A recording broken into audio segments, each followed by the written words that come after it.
ഞാൻ ഇന്ന് കുറച്ച് വാക്കുകൾ പങ്കുവെക്കുവാൻ ആഗ്രഹിക്കുന്നത് കൊരട്ടിമുത്തി എന്ന പരിശുദ്ധ അമ്മയെക്കുറിച്ചാണ്. കേരളത്തിലെ അനേകം വിശ്വാസികളുടെ ആശ്രയവും അത്ഭുതങ്ങളുടെ മാതാവുമായാണ് കൊരട്ടിമുത്തിയെ നാം കാണുന്നത്. പൂവംകുല മാതാവ് എന്ന പേരിലും അറിയപ്പെടുന്ന കൊരട്ടിമുത്തിയുടെ ചരിത്രത്തിൽ അനേകം അനുഭവ സംഭവങ്ങൾ പറയപ്പെടുന്നു.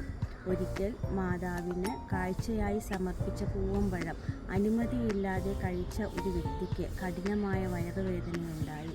എന്നാൽ പിന്നീട് മാതാവിനോട് പ്രാർത്ഥിക്കുകയും കാഴ്ച സമർപ്പിക്കുകയും ചെയ്തതുവഴി അത്ഭുതകരമായ സൗഖ്യം ലഭിച്ചു എന്നാണ് വിശ്വാസം. അതിനുശേഷം പൂവംകുല നേർച്ച കൊരട്ടിമുത്തിയുടെ ഒരു പ്രധാന സമർപ്പണമായി മാറി.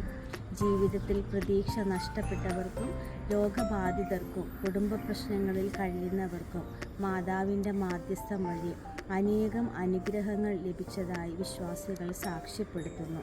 അതുകൊണ്ട് തന്നെ കേരളത്തിൻ്റെ ലൂർദ് എന്നും കൊരട്ടിമുത്തി വിളിക്കപ്പെടുന്നു.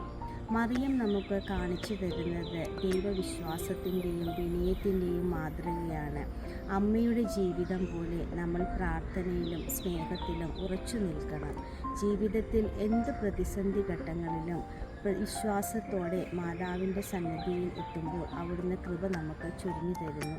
കൊരട്ടിമുത്തിയുടെ അനുഗ്രഹം